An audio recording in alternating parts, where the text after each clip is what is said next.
Good morning and welcome to day 13 of the third annual WSOP Daily Spaces coverage and the longest running poker space. I'm Sherry Pluskota, aka Peaches, and I'll be your host. Oh, hold on a minute. We've got an echo. Hold on. There we go. My daughter's in the room. Okay, you can't be in here when I'm doing this. Thank you. Let's get ASG up and let's continue on. Rookies, Ismov rookies. I want to welcome two of my co-hosts, Isaac and ASG. How are you guys? Good morning, good morning. Not too bad, not too bad. My body clock is starting to wake me up every day around this time, regardless. So, That may be a good thing or a bad thing. I'm not sure. you know what? It's a good thing because, man, I don't know. It's because these late nights. These late nights. I hear you. Well, it's a good thing for us because then you're with us in the morning. Of course, selfishly speaking, of course, but it is what it is. You party hardy at night there, Isaac. We're old now. It catches up to you in the morning. Yeah, you know what?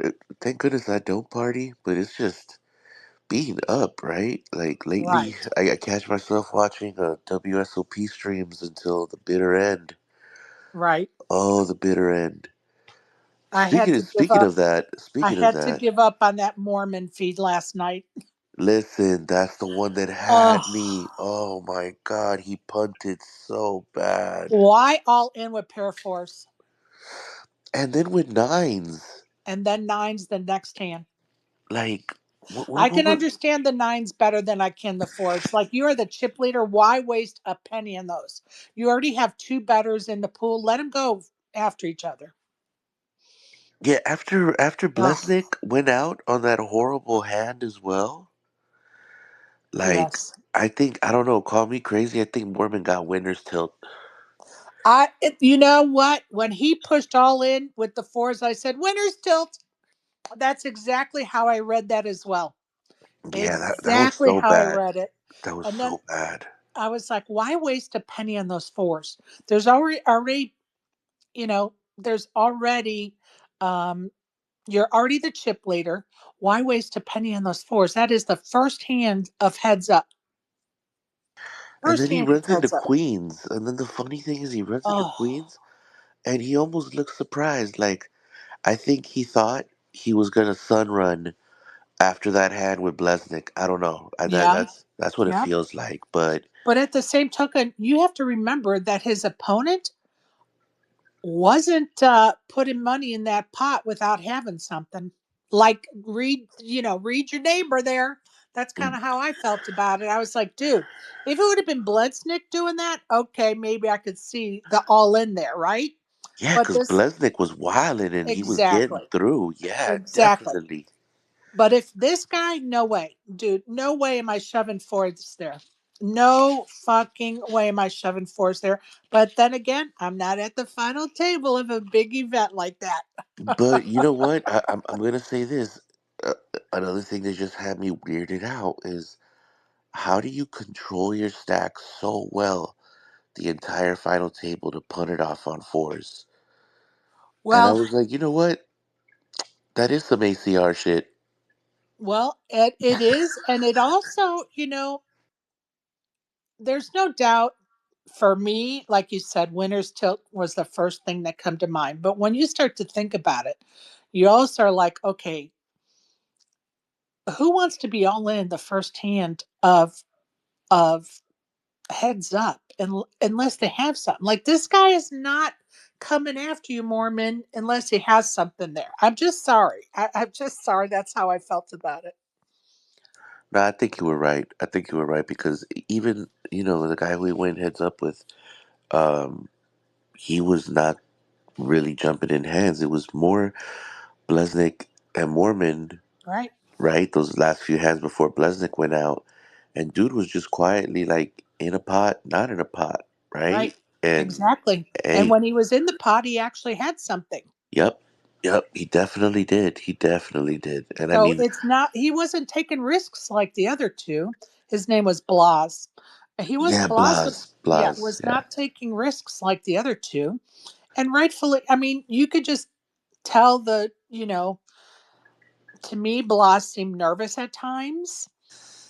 He maybe was a little fish out of water, so to speak, yeah. trying to, and so yeah, there's no way I'm pushing with all those. I'm not pushing with fours there. I'm just not pushing with fours there. But again, I'm not sitting at that final table either. So And man, you know what? I gotta give it up. I've done nothing but hear about Landon Tice since yep, last year, since that sweat. But I mean, I'm hearing about him for like all the right reasons, right? I mean, he went yep. out what, fourth? It was Fourth really, or fifth, something like that. yeah, Yep. yeah, Fourth. strong You're right. performance, Fourth. Yep. very strong performance. What did you think about Blasnick, like kind of being rude to not only Tyson, but I mean Tice, but to Mormon? Like Mormon didn't hear him because he was by the rail when he was talking about going heads up with Mormon and that how Mormon doesn't have a stand a chance against him heads up. What did you think about his comments? Well, like anything, I don't know what the hell. I don't know if that's all TV talk, right? Like you want to feel like you're in the WWE for a quick second, Yeah, I don't and know. when I thought when it was rude. It wasn't entertaining at all to me. yeah, no, it wasn't, and I don't know. Again, when the cameras are on you and you got to be a poker player and a person on camera, I don't know what that does to the mind yet. Yeah. Um, ASG, did you watch that final table? No, I definitely didn't watch any of Okay. it. All I know is any pocket pair is a very strong hand heads up. If you're saying they were finally heads up pre-flop. yeah, it was a trip ASG because like okay, Mormon's been like for context, Mormon's been killing the final table. Started with about 20 million and ended with about 20 million when it was all said and done, right? Gets rid of Blesnik on a sick hand. Like he had 5-6 suited. He gets there with the straight on the river. Blesnik had queens, right? And then Blesnik like or kings. I think he had kings, and he slams the kings, right? Mormon calls. Both were emotional, which is weird for Mormon. And then next thing you know, okay, he's heads up with this other guy, Blas, and first hand, Blas works up. He wakes up with queens. Mormon wakes up with fours, and decides to push with fours. And I get it. You're right. Pocket pairs are Yeah, strong that's heads just a up. cooler. That's just a cooler then. That's just Well, a of course it ugly was. cooler though. And the fact Yeah, that he like you're went with never folding that one fours. You're always jamming fours. Like and I'm pre-flop not. that's what was that's what even I'm saying. crazy. Pre-flop. Once you get the flop where your fours might be in trouble, then you might back off. But you're always pushing pocket pairs heads up. Well, Blas bet. He raised and then Mormon jammed. Yeah, And Yeah, that I'm sounds just standard. telling you, I'm not jamming with fours there. I'm just not. I'm just going to concede that hand and move along. But again, fours I'm was not at a wild. final table in that predicament. So there you go. Yeah, fours was wild. And then the other hand was what? He Mormon wakes up with nines, Yep. right? And Blas wakes up with what? Was it ace queen or ace? Ace Queen, I think I it think was yeah, I Ace want to Queen. say it was ace queen. Yeah. Again, a better hand, and then right away he flops the ace. Right in the window, Like, wasn't it? oh man, it was so bad. It was hard to watch. I'm just going to tell you, it was hard to watch because I'm a Mormon fan for sure. I don't know Blas, and of course I'm rooting for Mormon because he's on our darn space team Spaces fantasy team. So of course I'm rooting for Damn, Mormon. I It didn't was pay hard to attention to watch. that. He's in our team. Go us. At least he made a Yeah, deep he, run. Go he's us. our yeah he's our bonus player. Whoop whoop. Hey. Let's hope that's the start of many more for him this summer.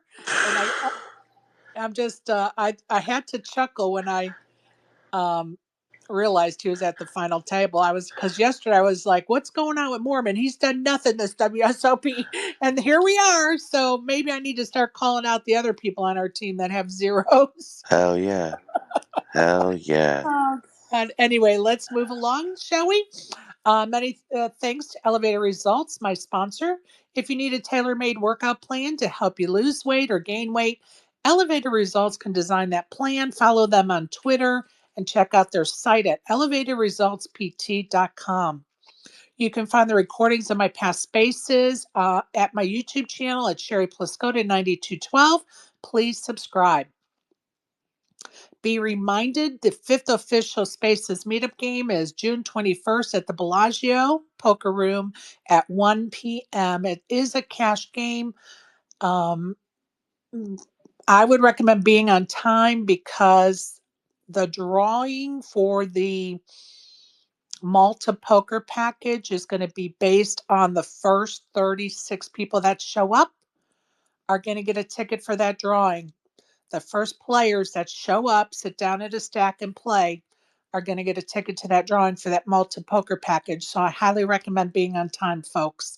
Many thanks to Sean McCormick and the entire crew at the Bellagio. We appreciate them hosting us. Don't forget there will be free pizza and hopefully PPE will show up. So maybe we can finagle free pizza, unlimited free pizza, as alluded to by the great Sean McCormick. Also, there will be a shark bobblehead trophy up for grabs. And of course, some lovely Splash the Pot items, which are coming in, and it's exciting. Caitlin Arnois let me know last night she's going to join us and she's going to bring us some Splash the Pot items as well. So I'm excited about that. Many of you might remember her. She came to the meetup game at the Sahara. So I'm glad Caitlin will be joining us. Please be reminded that we will always try to give the most updated and accurate information possible, but we are human and make mistakes. So please double check all the information we provide to ensure yourself the best experience possible and correct us when we're wrong so we can get the correct information out there for everyone else as well. Just a reminder, I haven't said in a while, be sure to download that WSOP Plus app before you go to Vegas so you can kind of get it familiar with it.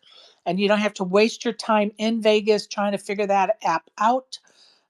You do have to go through the verification process this year, and every year when you arrive at the WSOP, you'll go to Player Services inside the Paris Convention Center, and it will be open 22 and a half hours per day. They're closed 5 a.m. through 6:30 a.m. Otherwise, you can get your self-verified any other hour of the day but those. So just a reminder. Isaac, give us a reminder about your one shot tournament. Yep, GBG One Shot is our satellite to the WSOP main event.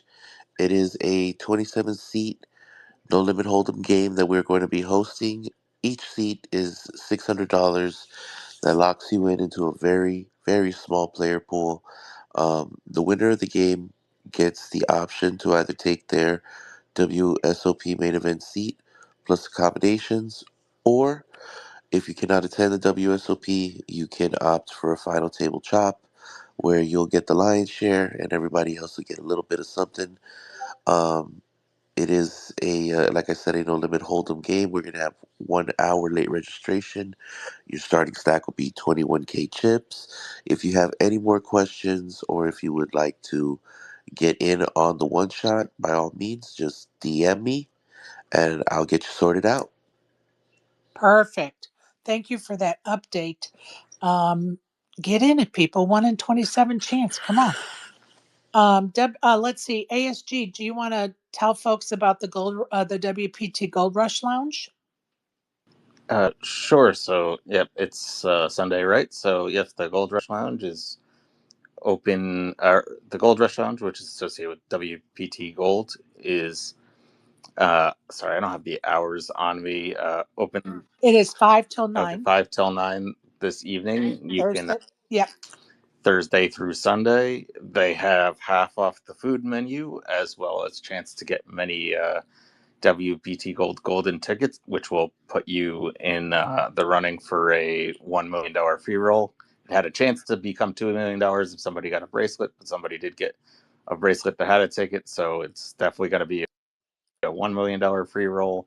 I saw Rigby tweeted he got a ticket yesterday, so definitely lots of people going out there getting free tickets for that $1 million free roll.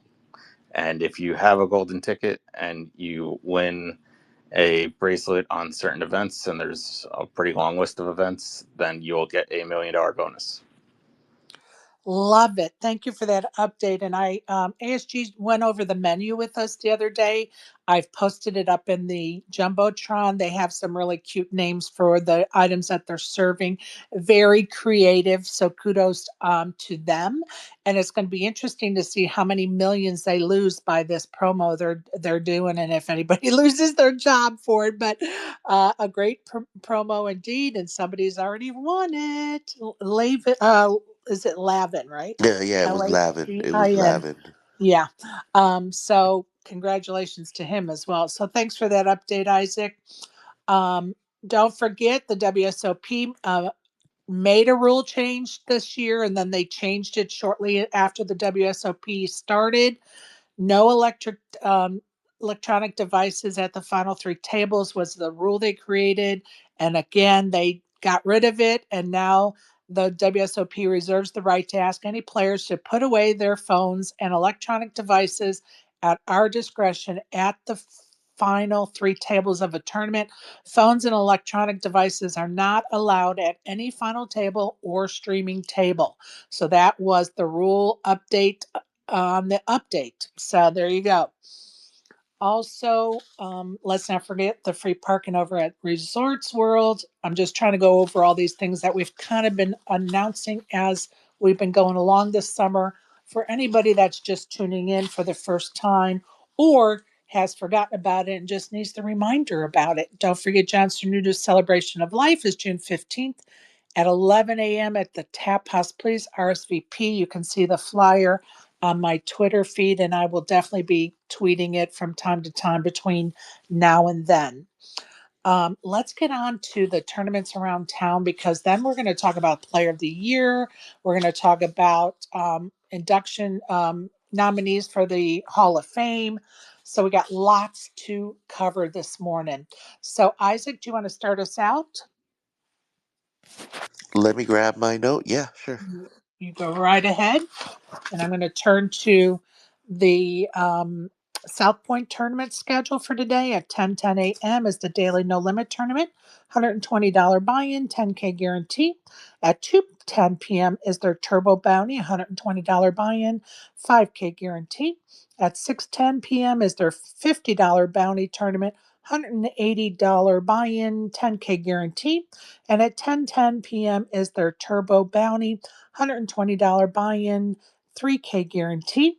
Their mid-summer series starts on Monday, June 16th at with their flight 1A at 10:10 a.m. that day, and that is a 200K guarantee and a $300 buy-in for that tournament series. Go ahead, Isaac. Sorry, my mic was off briefly. Oh, Okay. that's okay. All right, y'all. So let's get it started. Over at the Westgate, the Westgate offers a variety of daily poker tournaments. At 12 p.m. and 3 p.m., there's a $45 buy-in no limit hold'em tournament. At 7 p.m., there is a $65 buy-in no limit hold'em tournament. And at 9 p.m., there is a $60 buy-in no limit hold'em tournament. Additionally, they host a 3 p.m. lazy pineapple tournament with a $45 buy-in. Moving over to Planet Hollywood. Planet Hollywood conducts 4 daily no limit tournaments at 10 a.m., 2 p.m., 6 p.m., and 10 p.m. Each tournament has a $100 buy-in and offers a starting stack of 20,000 chips. Moving over to Red Rock Casino. Red Rock hosts a daily no limit hold'em tournament at 10:35 a.m.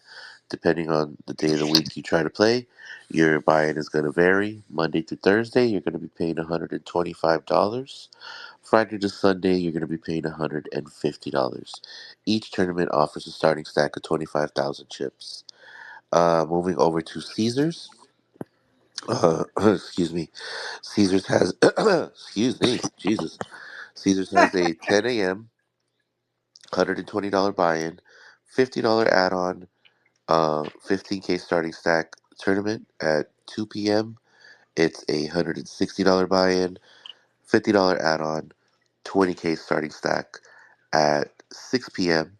$120 buy-in, $50 add-on, 15K starting stack, and lastly, there is a 9 p.m. $160 buy-in, $50 add-on, 20K starting stack. So you see it kind of like alternate at a couple points in the day, goes up by a little bit. No matter what, there's an add-on at every one of their tournaments. I particularly am not a fan of the add-on. But anyway, moving on. Resorts World, we have a 1205 $200 no limit, and there is also a 705 $200 no limit. And both of those give you a 25K starting stack as well. And lastly, at Mandalay Bay, there's a $60 no limit hold'em at 8 p.m. You get 10K chips and no guarantee, folks. Awesome. Thank you for that list of events going on around town. I want to give a shout out to South Point who let me know the other day they're going to give us something to give away in our Splash the Pots. They're always very supportive of our meetup games. They have given me something to give away, except for the Florida game. At every one of the meetup games in Vegas, they have given me stuff to give away in our Splash the Pots. So really appreciate Jason and all the crew at the South Point Poker Room. They support poker, they support us. They're always doing things for the players and to make it better for us. So shout out to South Point Poker Room for sure. I'm going to do a little bit um, of some winners around town before I get into the rest of the tournaments around town. Vinkas, and I'm going to spell his last name TamasauSkas, won the $1,100 PLO tournament over at the Win for $52,000. Edward Spinvik won $50,000 for taking down the $1,100 Big O. And Jose Severino won $35,000 for winning the $1,100 5 card PLO tournament also at the Win. So, congratulations to those winners. The Win was the host of the first ever Ladies High Roller. It was a 3K guarantee. 3K buy in. 76 players were in the field. Someone that used to be in spaces a lot was the bubble of the high roller, and that was Catherine Brandt. So good try, Catherine, and good luck the rest of your summer. Top 5 finishers of that ladies high roller event at the Win, starting with number 5, are Mikio Aoka, which I think is Aoki, excuse me. That is the DJ Aoki's wife.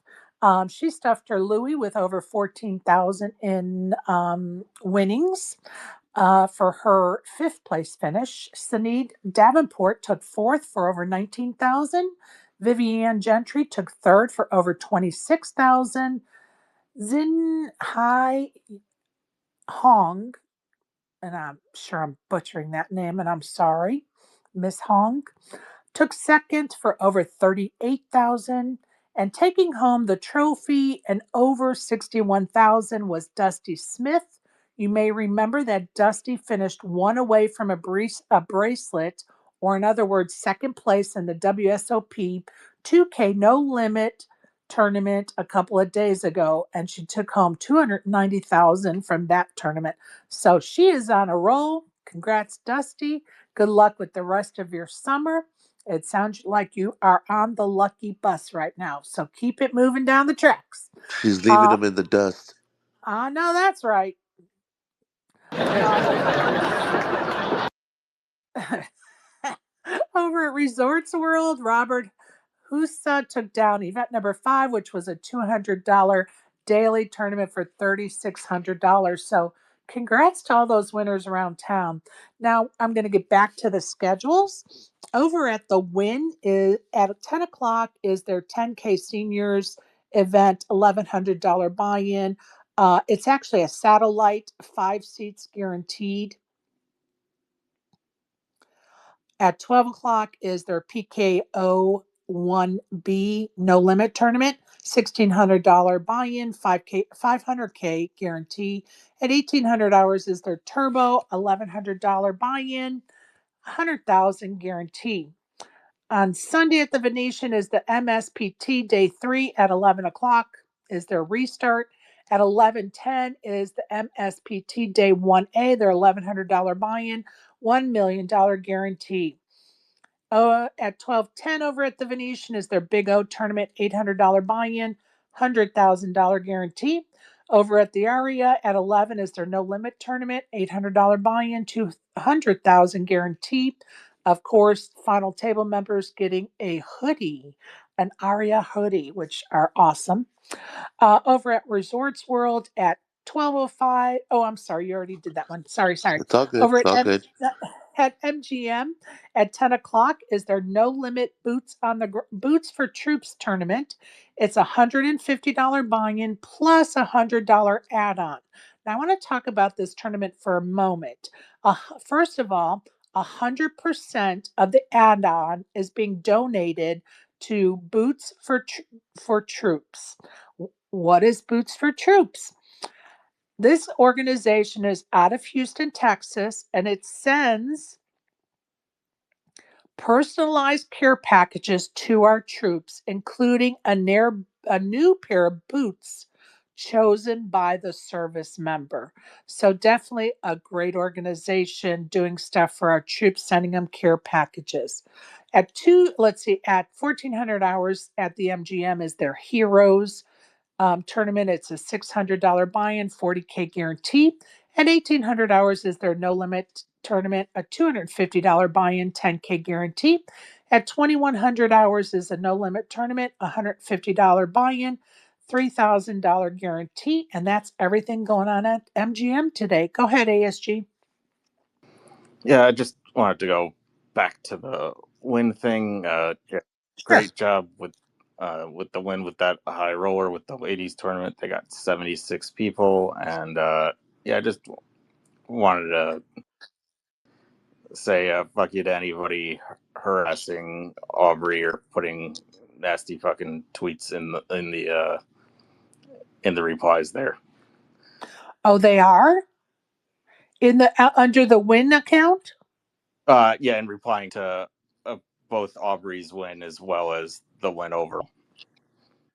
Well, I will definitely take a look at that, and we can and I want to address it, but I just haven't seen it, so maybe we could table that till tomorrow.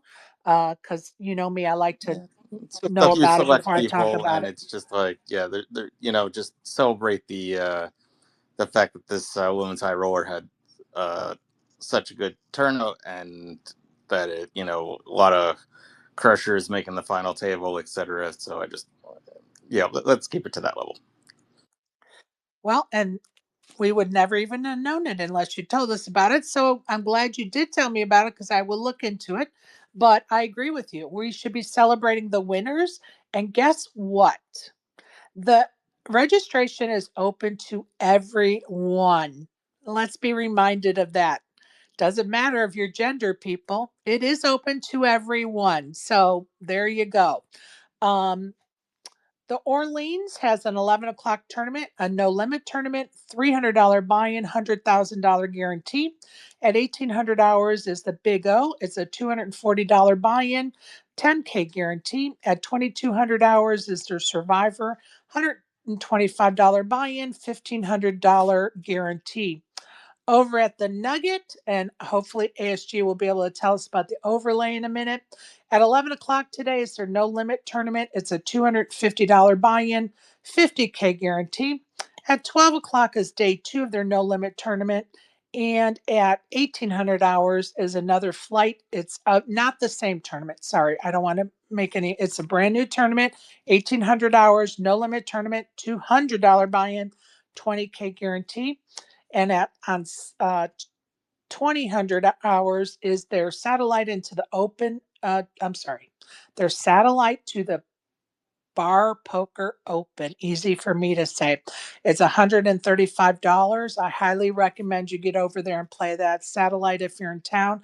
I definitely would be playing it because I want to play the bar poker open at some point in my life, and that's a great opportunity to get into that tournament. So that's what's going on. ASG, do you know anything about the overlay Yep. at the Nugget yesterday? Yeah, I pinned the tweet there. They had uh, only one person double bag. It was a $250 guarantee for a $350 tournament. They had 6 fights over the past 3 days. Moral of the story: don't have a big event at the same time as the Colossus, where you're both Colossus. day twos are the exact same day. Because that the day twos being the exact same day is even worse. Because anybody thinking about, oh, if I bust your cash, I can go play this. Well, no, you really can't, because you can't make day two of both physically. So anyway, they had 654. I think it was $300 to the prize pool and $50 to rake. Well, that equals $196,000. $196,200 of the 250K guarantee. So they had what they say is over an overlay of over $60,000 for that tournament. Wow. Wow. I hope they I hope they can continue on and not take any more bullets, right, so to speak, because we certainly want them to be successful this summer as well over at the Nugget.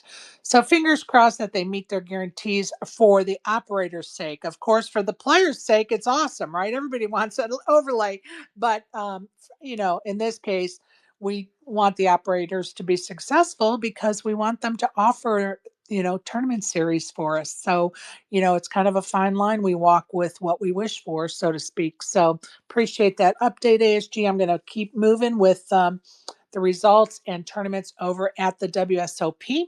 Flight 1D of event number 19, which was the Colossus, had 5,933 entries.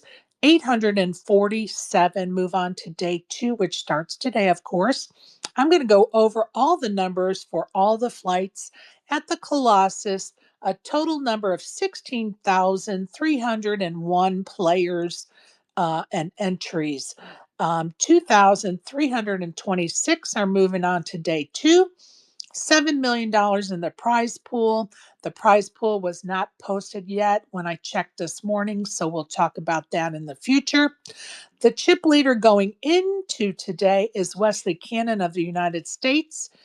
By the way, he only has like $1,300 listed on his Hendon Mob, so this could be truly a um, somebody coming up through the ranks quickly type thing play out.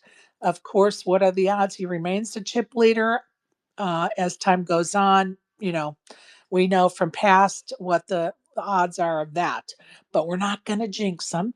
He has 9.7 million in chips. In second place, as far as chip stacks are concerned, is Dean Blatt. He has 8.7 million. I believe he's from Australia. And in third place is Gurunara Tao. He has 4.5 million in his chip stack. Some notables: in sixth place is Stephanie Alderman with 1.6 million. Sean Deeb is in 12th with 1.4 million. Jeff Masden is in 18th with 1.2 million. Jeremy Becker, who I think we're going to hear his name a lot this summer, is 1.2 has 1.2 million, and our very own Wolfie is in 29th place with 1.1 million. Go get him, Wolf. Karina Etchenberg has 1 million.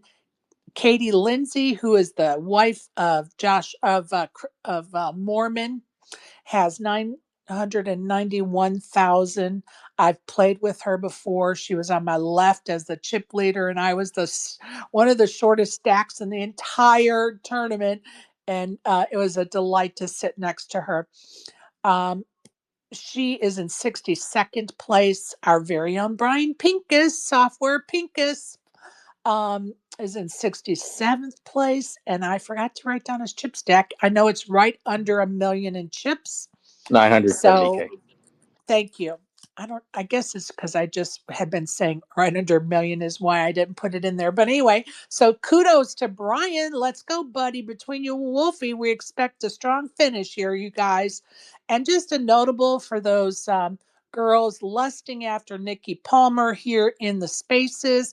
Nikki Palmer is 119th with 847,000 in chips. So, it's going to be fun to see how that develops. Lots of poker left in that tournament as they go into day two with 20 with four no, I'm sorry. With 2,326 remaining. All right, moving on to event number 22 is the 25K no limit six-handed high roller. And of course, we were talking about a little bit earlier. Blaz, and I'm going to spell his last name, is Zerjav, was our winner. He took home 1.7 million. Chris Mormon, again, shout out Team Spacers. He's on our team. He took home second and 1.1 million. I wrote a note here. Blasik is not entertaining. He's a jerk. But anyway, we're keeping on with the rest of this. Event number 23 was a $1,500 Badoogie tournament, 736,000 in the prize pool. The winner, who was also the chip leader going into yesterday, was Alonzo, and I'm going to spell the last name Dourado, who took home 138,000 in cash, so to speak. Second place was Flo Cold for 92K. Go ahead, Isaac. Shout out to the Brazilians who were railing the guy who took the Badoogie, because the whole time that I'm watching the high roller, you could hear them in the background going, "Oh, ah." They were They were fucking loving wilding. life. I loved it. I love And hearing then that. he went, and they had this huge Brazilian flag that had poker, like a poker theme on it Yup, as well. yup. And he went over and grabbed it and wrapped himself over, and he was I would love to see all the pictures that were taken of him, because he took his bracelet and he was holding his bracelet and he was wrapped in his flag, and it was quite a moment for sure. Very cool. Definitely. Some of my favorite moment that I've seen so far Yeah, this for year was sure. that win. Hell yeah. And and For and sure. in Badoogie. Right. So Right. yeah. Right. Shout outs to So Brazil for congrats. Badoogie. Right. So congrats to them. Let's move on to event number 24, which was the $1,500 pot limit Omaha board bomb pot. 2 million in the prize pool, 1,452 were entered. Our leader is, I'm just going to spell it, Xixiang, Lau, has 5.6 million left in his stack. Samuel Straitnick has 5.5 million. Smitty Poker has 5.1 million. There are 13 left in that tournament.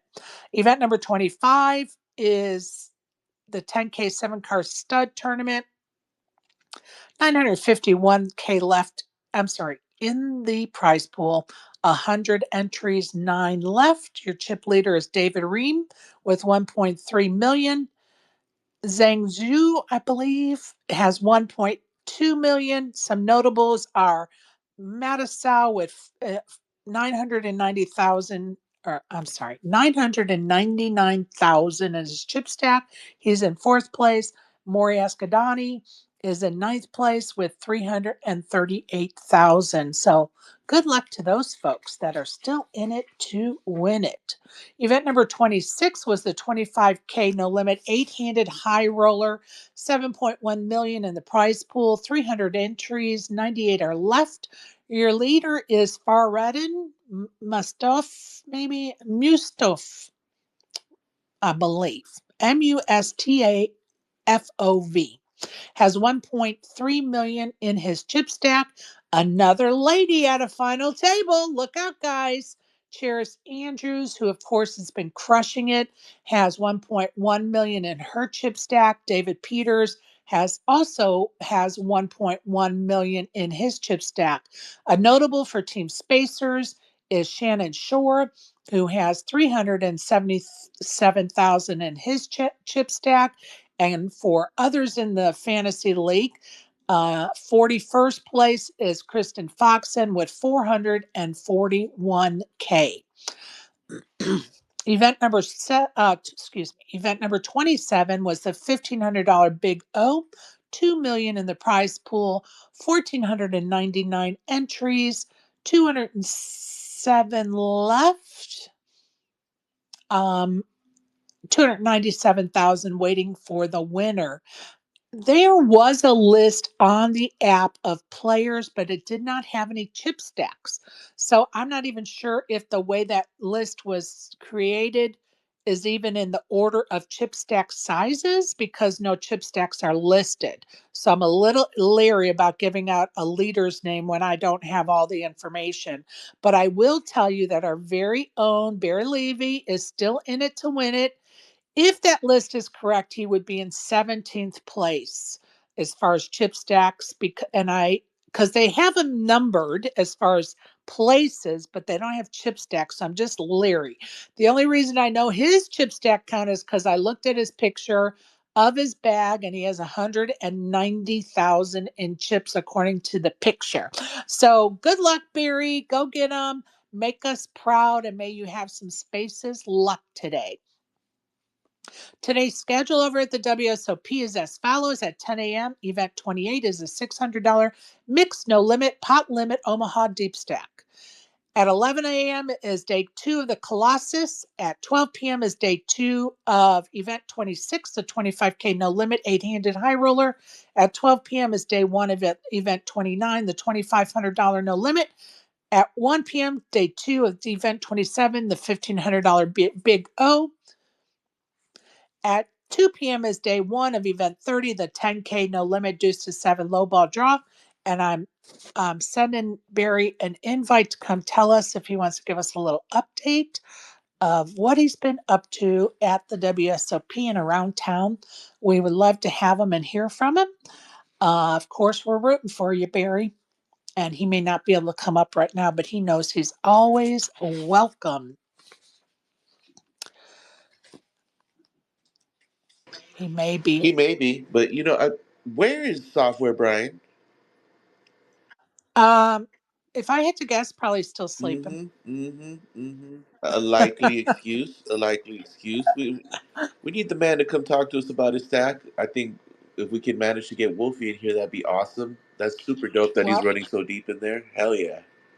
all I can do is, tell them to please come, and the rest is up to them.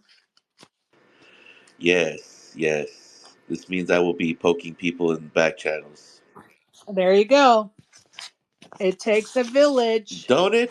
My goodness. But so dope to hear that some of our folks are out there running deep. I can't wait to get out there. My goodness. The FOMO. It just grows, Sherry. I know, I know, I know. We're in it together. All of us in our space that aren't there are in it together. Kush, I hope I see you at the meetup game on the 21st. And you need to let us know how you're doing on the felt as well, Did you Kush. see he's also a notable day 2 of the Colossus? Oh, what's his chip stack? I'll go gather it. Please do. Kush, you got to keep me informed, even if it's just a DM. And if you don't want to come up and speak, that's okay. But we want to give you a shout out. 674,000. Nice. Kush. Very cool. Good luck, Kush. Keep us updated. All right, let's move on to I'm going to do the class of 2020 of the Women in Poker's Hall of Fame. If you are ready with the casino history, we'll go to that after I'm done, Isaac. Yeah, yeah, yeah, yeah. I got you. All right, perfect. The class of 2012, we saw Kathy Raymond be inducted. Kathy was working at Foxwoods Casino before moving to Vegas and becoming an employee at the Venetian as the director of poker operations. It was under Kathy's leadership that the oh so famous Venetian Deep Stack series were born. Kathy Raymond, class of 2012 of the Women in Poker Hall of Fame. Another inductee that year, a friend of mine, I'm happy to say, Joanne J.J. Liu, a computer engineer by education. JJ is a brilliant businesswoman and poker player. She earned her first bracelet online in 2024. Another inductee of the class of 2012, Joanne, or as she's known by most, JJ Liu. And most of you would probably recognize her because she wears all kind of fun hats and costumes when she shows up to play. And she is really the life of the party. She's been around for decades, and she's fun to watch at the poker table. I've had many days of sitting on the felt with her, and she is just a delight. JJ Liu. So there's our inductees. And Isaac, you go right ahead with your casino history, please. Yes, indeed. So, for today, to continue on, since yesterday we had the Golden Nugget, we're going to do the Mirage today and then the Luxor. So, let's kick off with the Mirage, the birth of the modern Vegas. Before Mirage, Vegas was stuck in a loop. Mob rub joints with aging glitz and tired carpet. Then comes Steve Wynn's Mirage in 1989, and everything changed. It was the first mega resort on the Strip. It took $630 million to build, the most expensive hotel in history at that time. Wynn financed it using junk bonds, which no one had ever done for a casino before. Most thought he was crazy, but the Mirage had something that others didn't: a full blown volcano erupting out every 15 minutes. And inside, it had Siegfried and Roy with white tigers, a tropical rainforest atrium, high limit rooms designed to feel like mansions. Mirage was the first casino to truly fuse entertainment and luxury. Every resort that came after, from Bellagio to the Win, owes its debt and has set the tone for the modern strip: big, bold, and built for fantasy. Ironically, the volcano is going extinct now, too. The Mirage is being transformed into a hard rock, and the strip continues to reinvent itself. But make no mistake, Mirage was the beginning of the new era. And personally, I loved the Mirage. And I love a lot of the history that comes out of the Mirage. I know the WSOP was held there for how many? I'm not particularly sure how many seasons. I'll look into that. Okay. But I think it was at least 2 to 3, I right? think it's two, but I can't be sure. Yeah, right. And I've heard a lot of stories about, like, for example, Stu Unger playing there, like, all the time, Right. his era, right? And I've had some very, very funny stories told to me, both about his behavior and also just about, like, banter, right? But what a what a place to have been in, imagine that. Like, I remember when it opened because I remember the whole thing about Siegfried and Roy's Tigers, right? So such a dope place, and we got to go hang out there last year for WSOP. Shout out to Exec Deck. He was actually staying there when we were doing WSOP, so it gave us a reason to go back over there. Me and Mac had earlier in the year had a chance to go play there too, because we stayed there in their final few months. And I'm gonna say I'm gonna miss the Mirage. I would have thought that would have been one of the ones to stick around forever, but hey, so goes Vegas. I'm going to tell you something. When you see that new hotel erected on that strip, you're going to forget all about the Mirage. And I've loved the Mirage through the years, but I'm going to tell you, I've been to the Guitar Hotel and Casino in Hollywood, Florida. It is a beautiful piece of work, and it is going to be such an amazing addition to the strip. Like, it is what should be on the strip. Yeah, no, I totally agree. When I saw that that's what was coming, I mean, I think it's only right that if they're gonna replace something so iconic, they do it with something equally as iconic. So I yeah, agree. I definitely am gonna try to be there for the opening. That should be fun. Should But be okay, y'all. amazing. So moving on to the Luxor, the pyramid that made Vegas a theme park. When the Luxor opened in 1993, it felt like Vegas had finally lost its mind, in the best way. A giant black pyramid shooting a beam of light into space. Check. Inclinator elevators that move diagonally. Check. An indoor Nile River ride. Yep. This was the peak of the theme era in Vegas, a time when casinos weren't just hotels, they were worlds. Luxor was an ancient Egypt by the way of Disneyland, and it worked. People flocked to see the Sphinx, the obelisk, the sarcophagus themed gift shops. Of course, the wild theming faded over time. The ride is, the river ride's gone now. The Egyptian motifs were toned down a little bit to attract more of an adult crowd, but the pyramid still stands, and that beam of light, the strongest in the world, is still blasting skyward. It costs $51 an hour to power. If nothing else, Luxor proved that Vegas can take any wild idea, give it neon, and make it iconic. And I will say, you know, um, first couple times that I went, like in my younger life, to Vegas was like the early 2000s, right? And I remember you used to be able to see that beam of light from like Baker, right?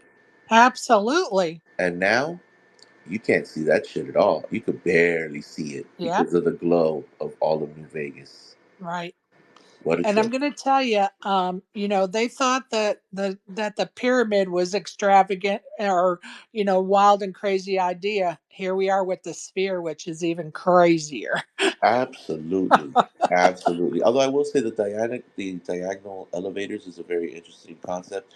One thing that is very notable to me about the Luxor when it was getting constructed, I want to say over 20, yeah, over 20 people unfortunately lost their lives building that place. Wow. That was one of the first Wow. major tolls of life to build a casino. Funny enough, there's a mall not too far from me out here. Um, it's called the Americana, and that one was like double that to build that mall. So sad. It So is, and sad. it's just amazing how unfortunately there can be so many injuries like that with making something Absolutely. so iconic, right? Right on. And, Chicago, when they were building the skyscrapers, believe me, they lost many lives in building those buildings. And it's just an unfortunate side effect of construction.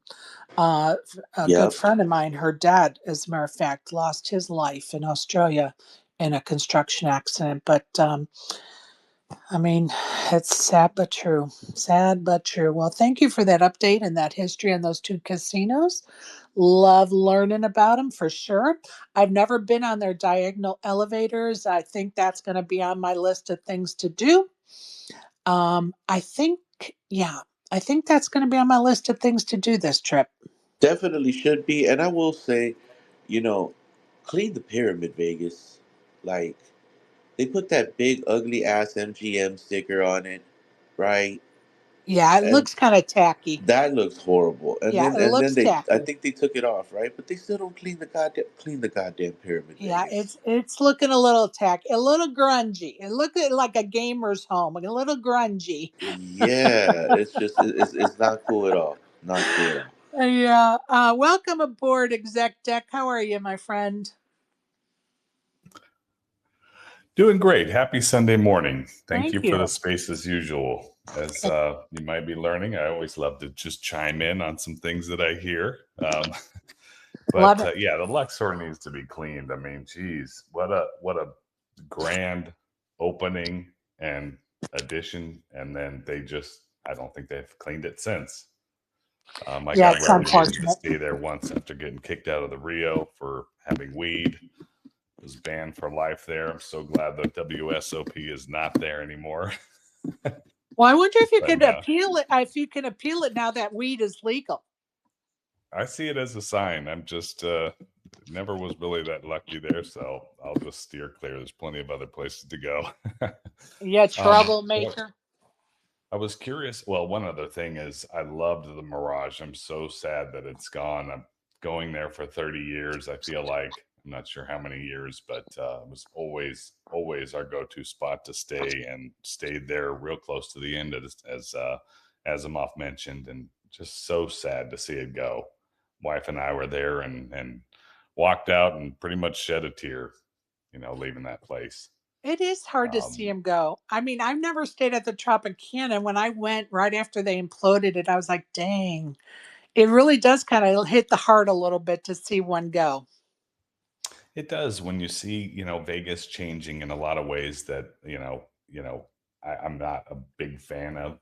Other stuff I'm fan of, but um, seeing some of the history go is sad for sure. I've been going there since the late '70s, so seeing things change, and I guess that's the way the world works. But I had a question. Maybe you know about the Luxor. I had heard that the original entrance was going to be into either the lion's mouth or the sphinx or something, and then certain cultures saw that as bad luck, It and is they true. changed it. Is That's that true. true? That's true. Interesting. That is 100% Interesting. true. Yep.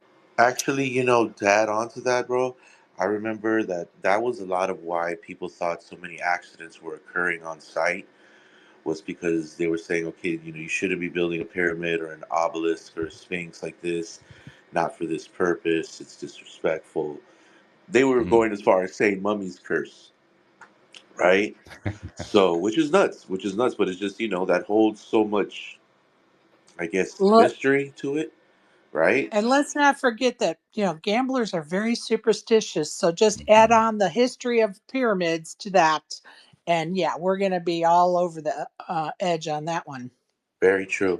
Very true. Well, it seems to be coming true. It's going downhill fast. One last comment though on the construction aspect. It is kind of shocking to learn, how much planning is going into in terms of insurance and deaths on jobs. I worked on the city center when that was being built, and um, still lived in San Diego, of course, but flew out there for a management meeting, and they had the day before they had a concrete collapse that killed 3 guys, and it was super sad. And sat in the meeting, and they said, the words that rung with me forever were the insurance agent said, "Well, that was 3 of our 11 planned real quick. We're on a bad pace." And I just thought, Oh oh my my God. gosh, That they is had their planned for horrible. 11 to die, and it's like, wow, that's Oh that my who put God. that plan is just Ugh. sickening. That's, but is anybody surprised that an insurance agent, so to speak, would say that? I Not at mean, all. Not at all. I mean, fucking they're numbers. vultures. They're numbers. Oh my gosh, Sadly. the Disgusting. lawyers and the insurance agents. Yeah, it was a gross meeting. That's But on a disgusting. positive note, I always love your space. Thank you for putting it on. Get here as much as I can, and looking forward to hanging out in a couple weeks. Hell yeah. And thank you for the kind words. And I love when you show up. We love the conversations. And, you know, I wouldn't do this unless I loved poker and loved visiting with everybody and, figuring out the news. And of course, the gossip. We all love the gossip and, love it. So Yeah, thank you. love to Thank you. listen to Thank you you. guys. Thanks, Asimov. Thanks, Sherry, ASG, everybody contributing, and Actually, hey, have a great day. exec, maybe you know this. The Luxor was actually the second American pyramid built in uh, a couple of decades. You're so Hmm. right. The one in Memphis, right? Yeah, was built a few years before the Luxor. That's interesting to know. I was kind of wondering which one came first. Damn, that's some shit. I wonder, is that one still around? The one in Memphis? It is Yeah. now a Bass Pro Shop. Of course it is. It's a Bass Pro Shop. What better use for a pyramid? Bass Pro Shops. Let's go. Oh my God, that's hilarious. That's America right there, yo. Either that or a pawn Oh my shop. God. That is so funny. All right, you guys, let's move on to the nominations for the Poker Hall of Fame are now open. The process is now open. So you can nominate your favorite poker players to be inducted to the Hall of Fame. The Hall of Fame currently has 63 members. From now until June 15th, you have your chance to nominate whomever, John Chenuto. Um, and on June 17th, they will give us the list of 10 nominees.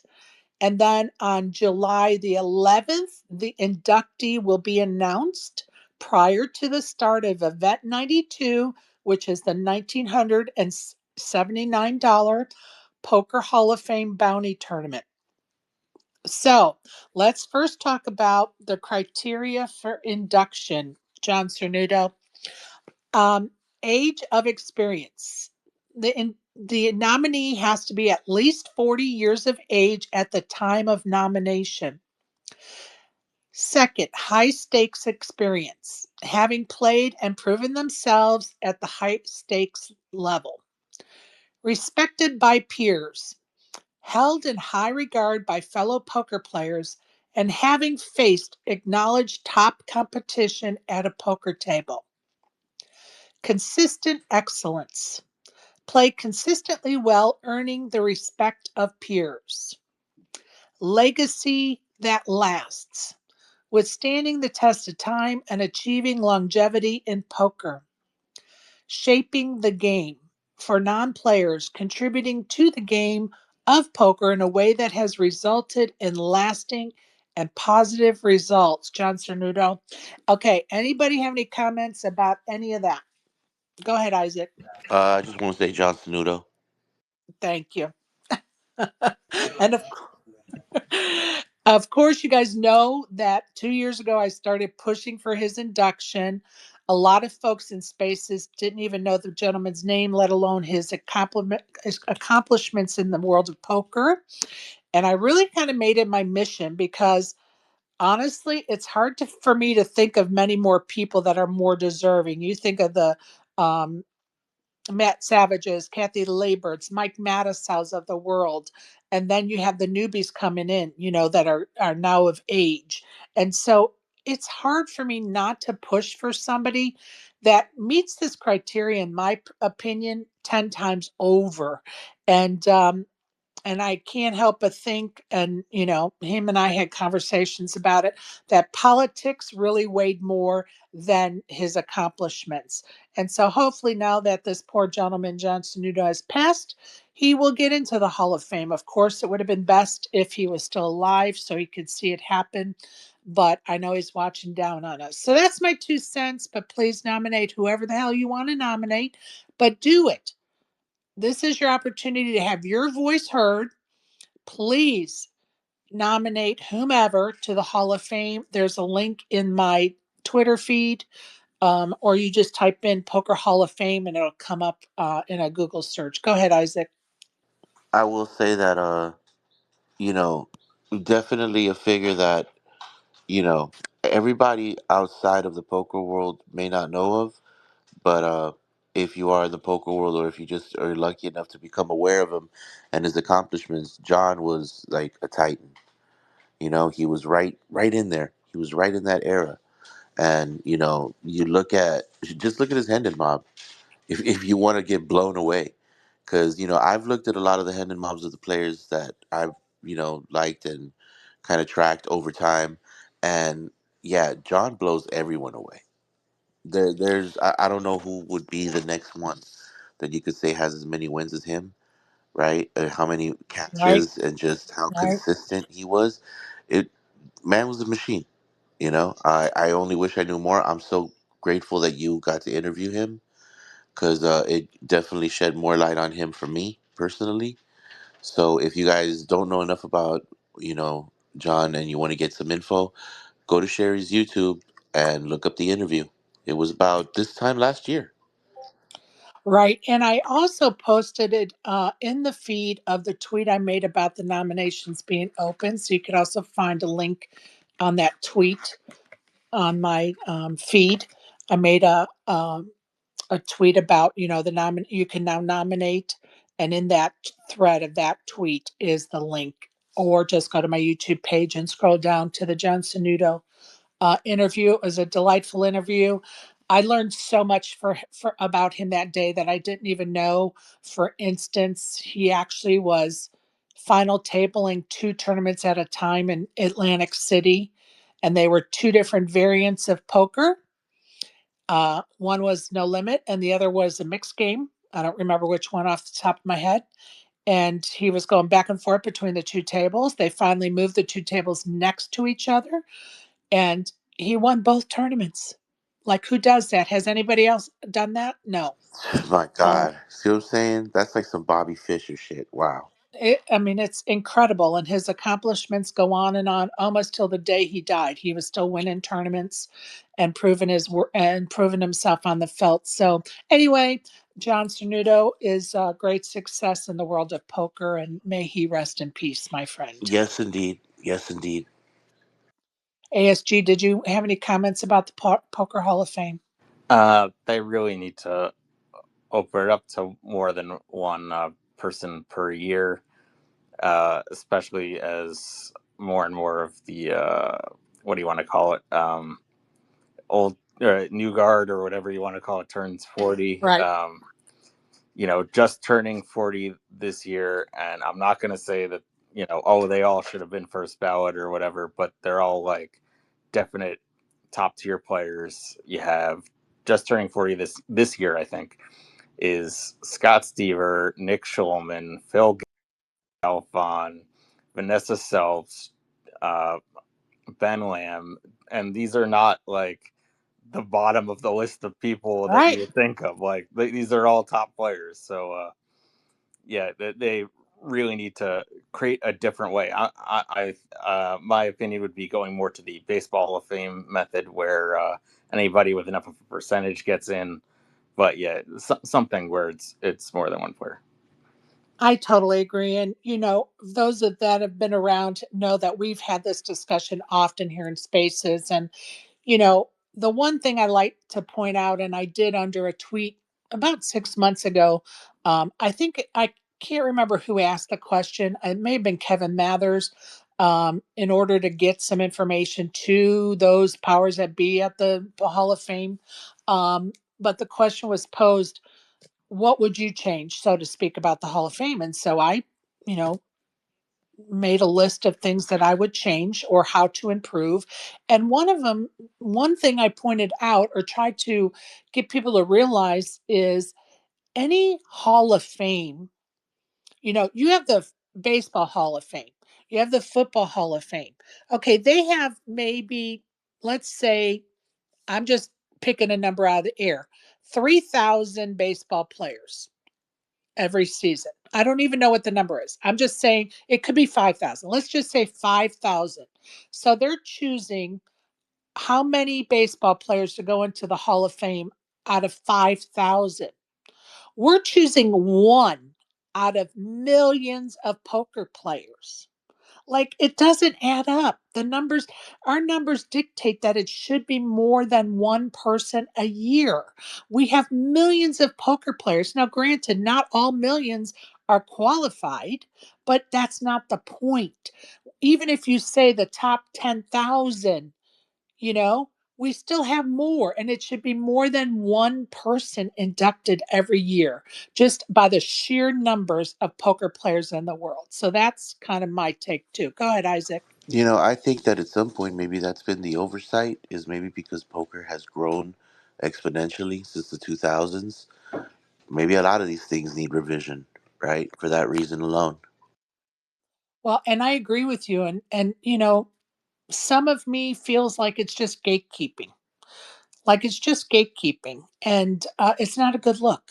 Like, it's not a good look. There are many deserving people that deserve to be in the Hall of Fame. And yes, it's prestigious. And no, it's not going to be watered down if you do three players a year, maybe just for the next 10 years or maybe forever. But it's not going to water down, so to speak, the honor of it. We have many deserving people, and our masses in numbers tells us it should be more than one a year.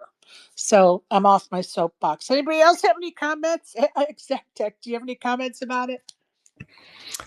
I guess my first thought would be, I hate to see that the Hall of Fame getting watered down. I feel like in other sports, it is getting watered down. You've got, people with questionable ethics as far as performance enhancing drugs that are in the Hall of Fame. And I feel like it has gotten watered down. Now, one a year does seem super low. And I agree, two or three wouldn't water it down. But I do like to see it seem or be held in such a prestige that it's just so awesome on some level. Just a little devil's advocate there. No, and I But totally also, agree. it's No, I agree that we want it to stay as a prestigious award. And, lucky enough for us that it's based on, well, without, when you take politics out of it, it truly is based on accomplishments, right? And so there's not a lot of gray area except for the politics. Um, but I totally agree with you that we wanted to maintain that prestige honor that it is. But I think 2 or 3 a year is really a good goal for us. Go ahead, ASG.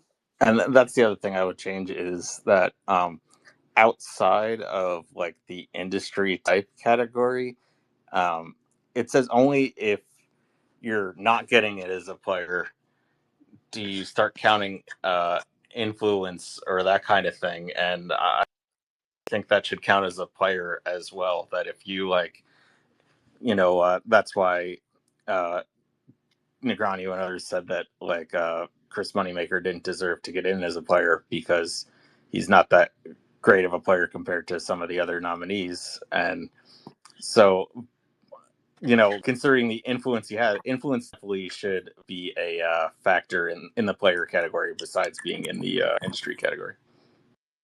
I agree. I agree.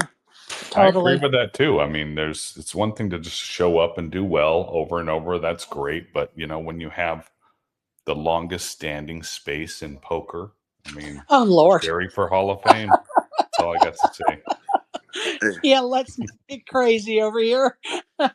Now, you know what though? I will say this, that's very true. What ASG just said is, I mean, it has to count. It has to count. And Moneymaker is a very unique individual, I think, in the history of poker.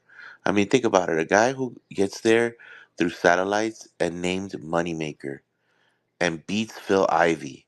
And it just, there's like so many circumstances there that make that so epic. Like, The what a true legend. Cinderella Yeah, story. like, what a legend. Totally. And how it changed the face of poker.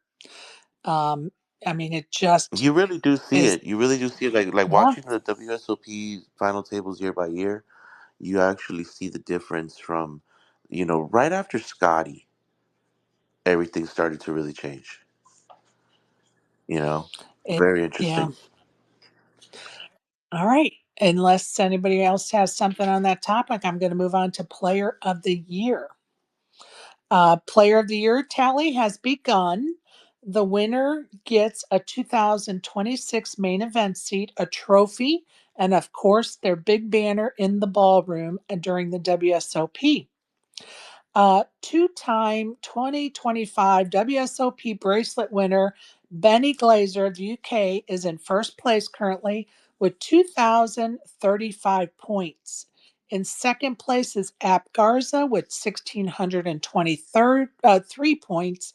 And in third place is David Shamil with 1,568 points. Now, I am going to go over the rules, so to speak, or whatever details and limitations of the player of the year competition. It's a little lengthy, so bear with me, but we are going to go through it. 2025 Player of the Year will only include all open bracelet events of the 2025 WSOP at the Paris Las Vegas Hotel and Horseshoe Las Vegas, May 27th through July 16th. The 2025 Player of the Year race will only include all open bracelet events. Wait a minute. Sorry. Why did they repeat that? Wait a minute. Include, okay, whatever I just said, including the online bracelet events. So both open bracelet events at the WSOP live and in person, as well as including the online bracelets. The 2025 Player of the Year rule: players will require a minimum of 5 results to qualify and be limited to their top 10 points results top 10 points results with a maximum of one online bracelet result. Players eliminated in the same round, example, fifth through eighth place in a heads up event, or all players eliminated on day two of a shootout, will receive the same points. They will all receive the same points. The points awarded for those places will be the average of points those places would have earned in a standard event. Some events, example, the closer, offer the opportunity to cash more than once. However, a player will only earn Player of the Year points once for each event, and the points earned will be based on the position in the final results.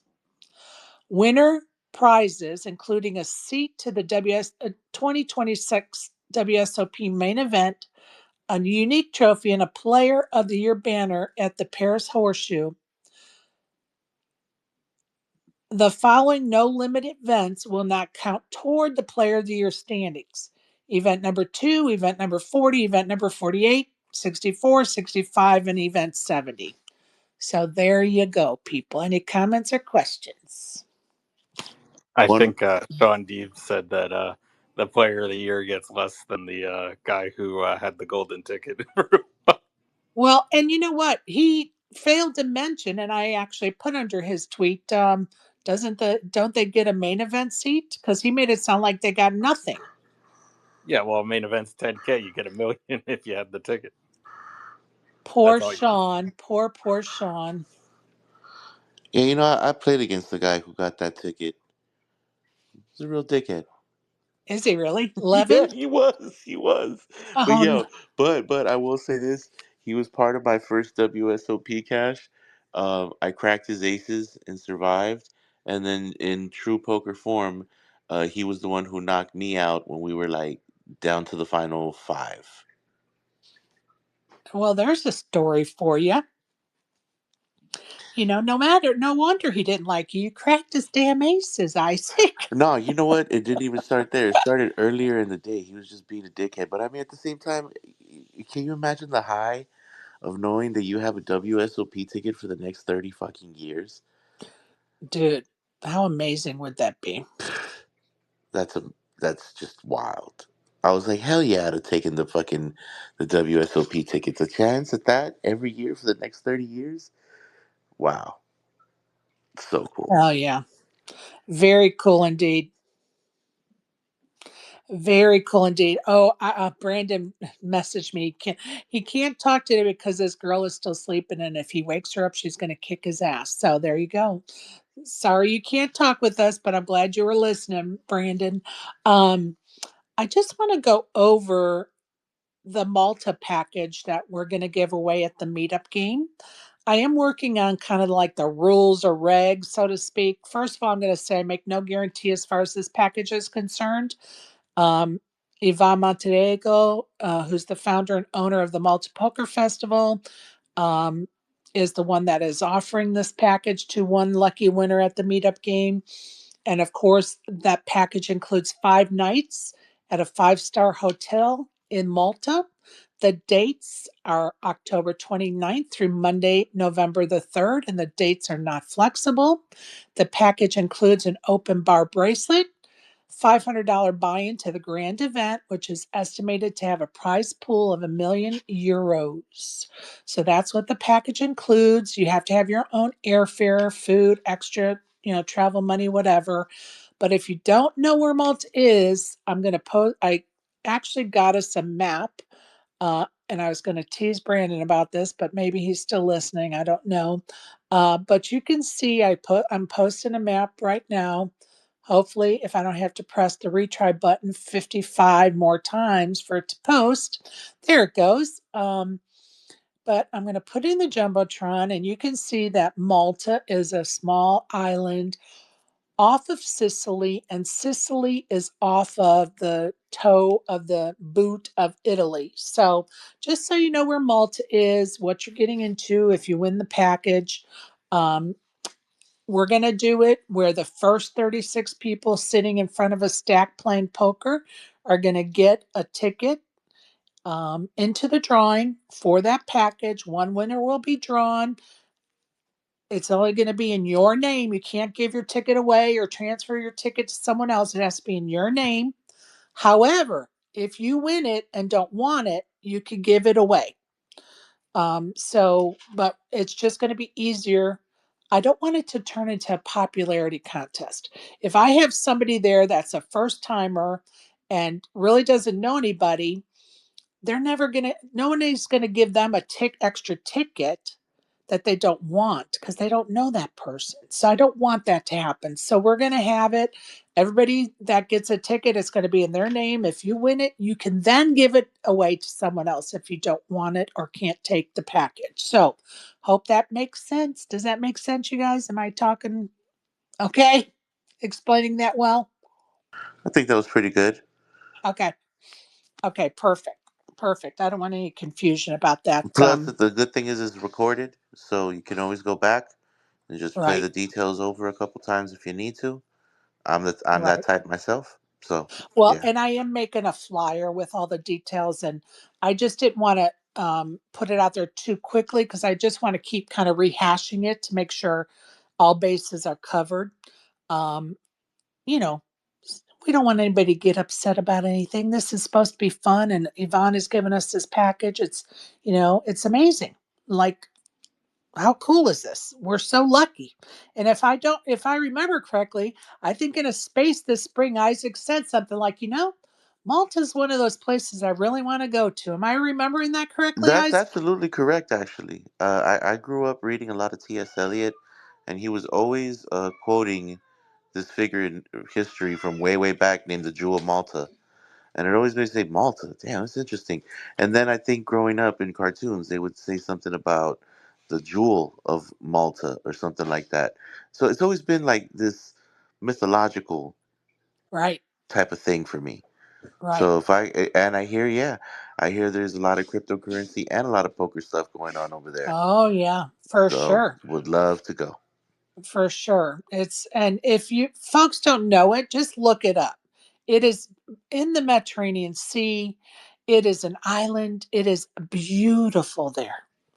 Absolutely beautiful. Yvonne does a great job of running the series. A lot of my friends have gone there for the series. I thought I was going to get a chance to go last year, but I didn't. Um, However, she's kind of made me an offer for this October. I may end up taking her up on that offer, but anyway, this package giveaway is going to be amazing. And, you know, we'll get more details out as soon as I work through them. Because again, I don't want there to be any confusion or anybody disappointed or any of that stuff. So, anyway, we're giving it away, folks. Be one of the first 36 to be playing at a table, and it could be yours. All right. Anybody have anything else they want to bring up, discuss? Exec deck, I'll start with you. Anything you'd like to bring up? Not really. Just enjoying the space and watching some Poker Go live, some replay streams here. So everybody enjoy your Sunday. Thank you. You do the same, buddy. Appreciate you. Go ahead, ASG. No, I think we covered everybody. Good luck to the all of our crew in day 2 of the classes. Amen. We have some runners. We've got Barry, Wolfie, Software, Kush, and I'm sure some I don't even know about. So good luck to whoever's in it to win it. May the cards run in your favor. Go ahead, Isaac. Um, yeah, I mean, really, really great space. Thanks everybody for attending. Um, just so much stuff today that I have on the mind now, and now you left me with this whole thing thinking about Malta over here. So I'm just hoping I run good again in the splash the pot. You know. Well, all you have to do is be in your seat playing poker when I hand out the tickets, one of the first 36, and your name goes in the drawing. Oh man, that's gonna be so much fun. And the meetup game. I'm so ready.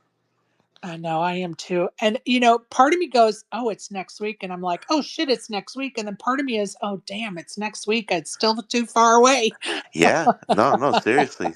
I still have some prepping to do, but yeah, hella ready. and Alrighty. Reaper should be landing pretty soon. And yeah. Oh, by the way, Yeah. yeah, I'll let you know once we're done here what we're doing for Splash the Pot. Perfect.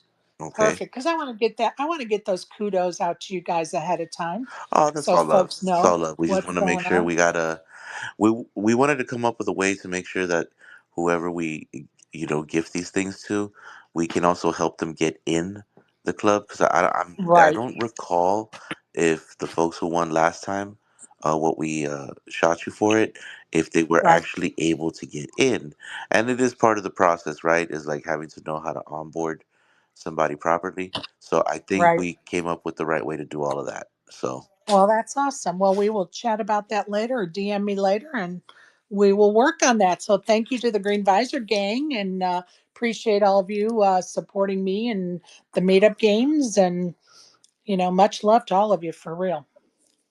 hell yeah, hell yeah. Hell yeah. And appreciate you, Hell Sherry. yeah. I know it's hard work putting this space together, so glad to be a part of it. Well, thank you. I appreciate your help and Isaac and Exec Deck and D Man. I see you supporting it and DDS. And of course, my favorite bathwater for buy ins troll account. Probably the only troll account I allow in. I think everybody else is blocked off. But appreciate all of you and everyone that's been listening, coming in and out. I know it's busy. Everybody's trying to enjoy their Sunday. I'm going to get over to my daughters and we're going to watch the Tennessee Volunteers. Hopefully, kick the ass of the Hogs over at Arkansas. They're in a 3-game series, baseball World Series, college ball, of course. So anyway, appreciate all of you and the support. If you're listening currently or at a future time, I appreciate you and thank you. Go play some poker, folks. Good luck if you're on the felt. If not, touch that grass. Enjoy your Sunday. Give those folks a hug. Bye, everyone.